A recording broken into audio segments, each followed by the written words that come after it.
News India में आपका हार्दिक स्वागत है। आज हैं हम दिल्ली के अंदर और बात कर रहे हैं शारदा विधानसभा से और वार्ड हम बात कर रहे हैं 31E से।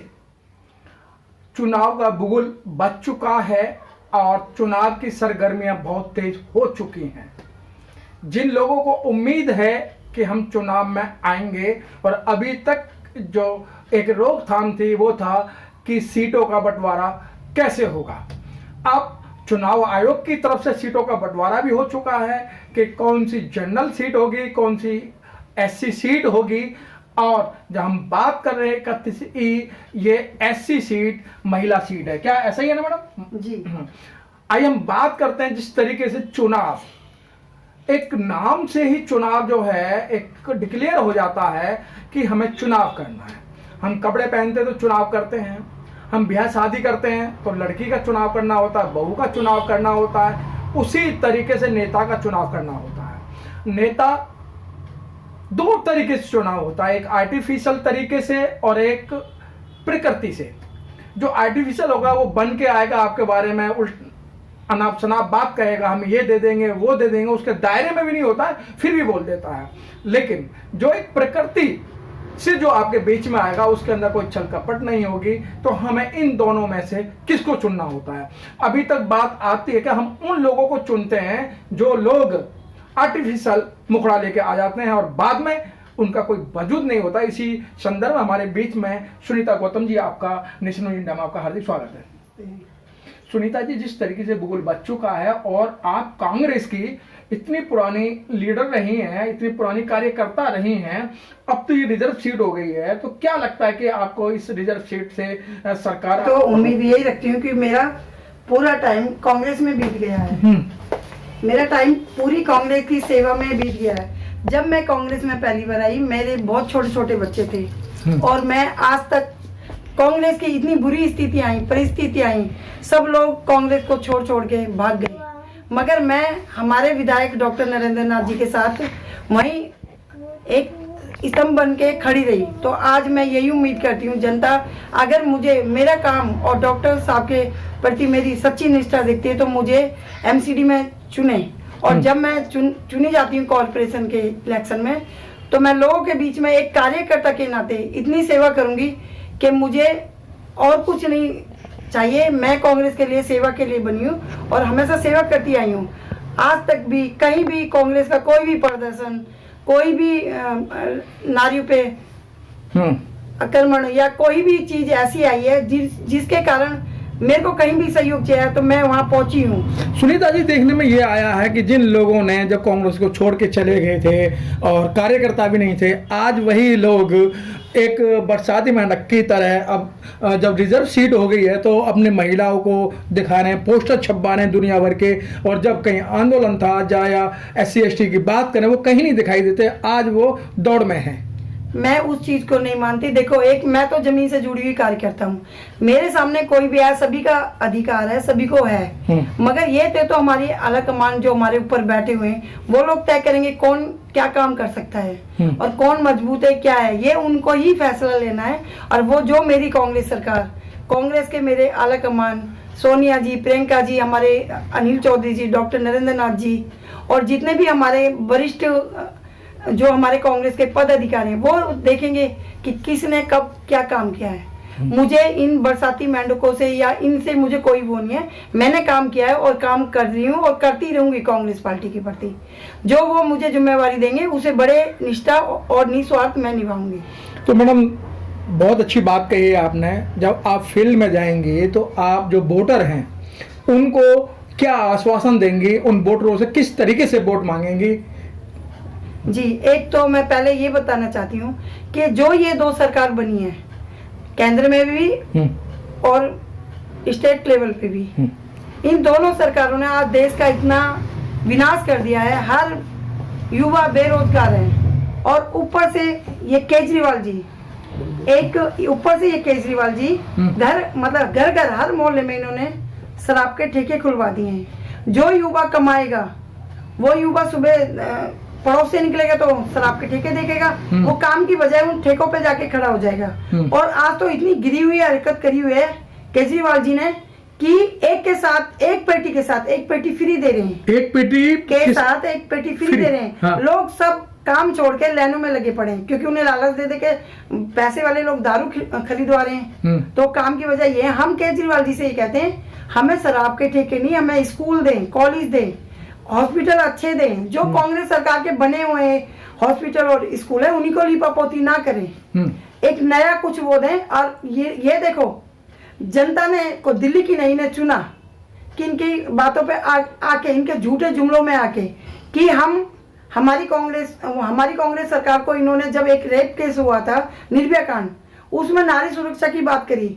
अब वो नारी सुरक्षा कहाँ गई? ये तो गली मोहल्ले पड़ोस में हर 15 फुट की गली में शराब के ठेके खुलवा रहे हैं। तो महिला तो सुरक्षित है नहीं। और ये झूठे वादे करके पंजाब में कहते हैं कि हम यहाँ लोगों को दारू से मुक्त करेंगे और दिल्ली में के बच्चे को नशे में ये डुबो रहे हैं। तो ऐसी सरकार झूठे जुमलों के साथ चलती है, पानी गंदा पिला रहे हैं। और कोई वृद्धा पेंशन इन्होंने 6 साल से नहीं बनाई। जिन लोगों के बच्चे माँ बापों को कुछ सहारा नहीं देते, वो बच्चे, वो वृद्धा जो हमारे बड़े बूढ़े हैं, वो ये आस करते कि हमारी शायद पेंशन आएगी, और 6 साल से इन्होंने उनकी सुध नहीं ली है। लेकिन मैडम इस समय जो परंपरा चल रही है, वो बिजली पानी पे ही वोट मांग रहे हैं, बिजली पानी फ्री दे रहे हैं। देखो, ये मुद्दा बिजली पानी का जो बनाया है ना, ये लोग इसी में तो भड़का में आ गए। क्या दिल्ली की जनता नहीं है? दिल्ली में 200 यूनिट दे रहे हैं। अगर 200 यूनिट में थोड़ा सा भी बढ़ जाए तो उसका उतना ही बिल आ जाता है। पहले कांग्रेस सरकार में 2 महीने का बिल आता था और एक बार ही टैक्स लगता था। अब तो ये हर महीना देते, तो हर महीना डबल टैक्स देते। मगर जनता इनके उसमें पक्ष में आ चुकी है। जनता इनके मतलब विरोध नहीं करती। और पानी तो आज से ज्यादा ये गंदा पिलाते हैं। तो ऐसी सरकार का क्या फायदा, जो झूठ बोल के इन्होंने हमारा विश्वास तोड़ा है, एक जनता का तोड़ा है। तो जनता ही फैसला करेगी कि निगम में अब किसको लाना है। ना सफाई की कोई व्यवस्था है, ना ही कोई कर्मचारियों की तनख्वाह के लिए, ना ही कोई टीचरों की तनख्वाह है, ना ही कोई आंगनवाड़ी के भी कार्यकर्ता, उनके लिए भी ये पैसे नहीं दे रहे 4-4 महीने से। वो लोग अपने बच्चों को क्या खिलाएंगे? चलो, गरीब जनता तो है ही, मगर ये जो इनको उभार है, जो इनका काम कर रहे हैं, वो कर्मचारी क्या करेंगे? तो मेरा यही कहना है लोगों से। आप कहते हो कि बिजली पानी ये फ्री दे रहे हैं, कहाँ से ये फ्री दे रहे हैं? जो हमारा SC का जो पैसा है 26,000 करोड़, तो पहले उसका तो हिसाब दिलवाइए। ये हमारा ही पैसा है, हमें ही मतलब पूरा नहीं दे रहे, तो ये कहाँ से मतलब वो बिजली पानी फ्री दे रहे हैं? ये सब झूठी बातें हैं, झूठे वादे हैं। आप हमारे जनता का पैसा 26,000 करोड़ का तो पहले हिसाब दिलवाओ, फिर आप बात करना कि आगे की किया और क्या कर सकते हैं। ये झूठ ही बोल सकते हैं, झूठ के अलावा और कुछ नहीं कर सकते। लेकिन मैडम, आज के टाइम में गरीब लोगों को तो यही चाहिए ना, आपको राशन फ्री मिल रहा है, बिजली पानी की भी व्यवस्था ये फ्री कर रहे हैं, तो आप उन गरीब लोगों को कैसे समझाओगे कि भैया आपके साथ झूठ बोल रहे हैं, जुमला पहना रहे हैं? तो उन वोटरों को क्या समझाओगे कि जो नुकसान हो रहा है वो आपके बच्चों का ही तो हो रहा है ना? आगे फ्री कहोगे तो मैं यही कह रही हूँ कि फ्री का जो दिमाग में डाल दिया ना, जनता से मैं ये कहती हूँ कि फ्री के चक्कर में नहीं पड़ो, उनसे को रोजगार दो, महंगाई को कम करो, बच्चों को मतलब शिक्षा दो, और कॉलेज और ये नए कुछ बनाओ। कांग्रेस के ही उस पर लीपापोती करके काम नहीं करो। जनता अब समझ चुकी है इनको, ये शराब के ठेकों के अलावा और कुछ नहीं दे सकते। जनता को ऐसे नशे में डुबो देंगे कि ना वो रोजगार मांगेगी, ना कुछ खाने को, ये फ्री दे ही देंगे गेहूं। तो उस अनाज से ही पेट नहीं भरता, और भी कुछ चीजें चाहिए। दाल थी जिससे कहते थे एक गरीब आदमी की जो दाल रोटी खाओ और प्रभु के गुण गाओ, वो दाल भी आज जनता की थाली में से गायब है। तो ऐसी सरकार को लाने से तो अच्छा है ना, जनता खुद समझदार होए। लेकिन मैडम, अगर महंगाई की बात करें तो जब सिलेंडर पे अगर 2 रुपए कांग्रेस के टाइम में बढ़ते थे, तो स्मृति ईरानी और उनके सहयोगी गले में प्याज सब्जी वगैरह लेके और कंधे पे सिलेंडर लेके कहती थी बहुत महंगाई हो रही है, मनमोहन सिंह जी चूड़ी पहन लो, मनमोहन सिंह जी चूड़ी पहन लो। लेकिन आज तो बहुत महंगाई चरम सीमा पर है। तो मैं यही तो कह रही हूँ कि जब ये स्मृति ईरानी जी हमारी सरकार थी, हमारा सिलेंडर इतना महंगा नहीं, आज इन्होंने 3 गुना महंगा कर दिया है। तो अब ये आके क्यों नहीं बोलती? पेट्रोल जो 100 था वो 200 के पार कर दिया, तो ये उन महंगाइयों को क्यों नहीं पकड़ती हैं? आज क्यों नहीं, जो लड़कियों के साथ रेप होता है, दलित महिलाओं के साथ वो होता है, तो ये क्यों नहीं आती सबसे पहले? अगर राहुल जी कुछ बोलते हैं तो ये फटाक से उस पर न्यूज पे आ जाती हैं राहुल जी को बोलने के लिए। मगर हमारे राहुल जी इतने कम नहीं है प्रियंका जी ने बुगुल बजा दिया है कि लड़की हूँ, लड़ सकती हूँ, मैं कुछ भी कर सकती हूँ। इसलिए मैं कहती हूँ कि जो आम नागरिक है वो जागो और जागरूक हो, फ्री के चक्कर में नहीं पड़ो। ये फ्री का नहीं है, ये 26,000 करोड़ जो हमारा SC/ST का, ये हमारा ही है। इसको सुनो और समझो और आगे आप चयन करो कि कौन आपके काम आ सकता है, कौन आपके साथ चल सकता है। तो मैं तो यही, लेकिन मैडम बात तो वही होती है ना कि कांग्रेस भी तो अभी जो विपक्ष का रोल अदा करना चाहिए, विपक्ष का रोल अदा नहीं कर पा रही है और समय समय पर ना उसको दिखाई देता है कि भाई हमें क्या प्रदर्शन करने, क्या धरने प्रदर्शन करने। जब चुनाव होता है तो पार्टियां बाहर निकल के आती हैं।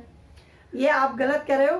कांग्रेस पार्टी कैसे है जो विपक्ष का विरोध कर रहा है? राहुल जी इतना लड़ रहे हैं, प्रियंका जी लड़ रही हैं और हमारे सारे ही अनिल चौधरी जी, नरेंद्र नाथ जी समय समय पर अखबारों में और इनका प्रदर्शन हर तरह विपक्ष का काम करें हम लोग। हम कभी भी पीछे नहीं हटे क्योंकि ये आवाज हम ही उठा रहे हैं, कांग्रेस पार्टी उठा रही है। जो इन्होंने काम करा है, अगर थोड़ा सा बोल दो तो इनको लगता है कि राहुल जी ने ये कह दिया, कुछ कह दो तो राहुल जी ने ये कह दिया। मगर राहुल जी सच बोलते हैं और सच बोलते रहेंगे। विपक्ष का काम हम ही लोग कर रहे हैं, विपक्ष कोई और नहीं बोल रहा है, सिर्फ कांग्रेस पार्टी बोल रही है। तो क्या लगता है कि आपके MCD में बदलाव होगा? बिल्कुल पूरा बदलाव होगा और जनता खुद बताएगी आने वाले टाइम में। लेकिन मैडम जनता की बात कर रहे हो, जनता तो फ्री के लिए है, वो फ्री चाहिएगा तो वो फिर उधर कहेंगे, उन्हें अपने बच्चों का तो ध्यान है ही नहीं कि हमारे बच्चे कैसे पढ़ेंगे। नहीं, अब जनता बिल्कुल जागरूक हो गई है। उन्होंने जब से ये शराब के ठेके यहाँ दिल्ली में खुलवाए हैं, उससे जनता बहुत जागरूक हो रही है। ना सफाई है ना कुछ है। इन मुद्दों को देखते हुए जनता अब MCD में जरूर बदलाव करेगी। अच्छा मैडम, अगर आपको जिम्मेदारी मिलती है तो आपको सबसे पहला काम क्या होगा? मेरा सबसे पहला काम होगा, मैं जनता की सेवा करूंगी। जो वृद्धा हैं उनको पेंशन बनवाऊंगी, जो सफाई है, जो मेरे लायक MCD में काम होता है जनता मुझे बताएगी और मैं उन जिम्मेवारी को अच्छी तरह निभाऊंगी। आपने दारू के ठेके की बात की थी, अगर आप निगम पार्षद यहाँ से बन जाती हो तो आपके क्षेत्र के अंदर ये दारू का ठेका होगा, तो फिर कैसे आप इसको हटवा पाएंगे?